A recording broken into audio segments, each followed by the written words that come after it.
கர்த்தருக்கு சோத்திரம். இன்றைய வேதவசனம் ஏசாயா 48ஆம் அதிகாரம் 17ஆம் வசனம்.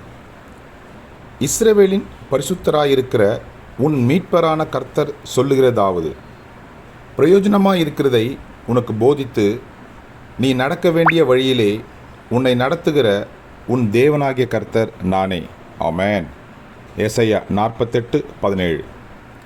இஸ்ரவேலின் பரிசுத்தராயிருக்கிற உன் மீட்பரான கர்த்தர் சொல்லுகிறதாவது, பிரயோஜனமாயிருக்கிறதை உனக்கு போதித்து நீ நடக்க வேண்டிய வழியிலே உன்னை நடத்துகிற உன் தேவனாகிய கர்த்தர் நானே. ஆமென். கர்த்தர் உங்களை ஆசீர்வதிப்பாராக, உங்களோடு கூட இருப்பாராக. ஆமென்.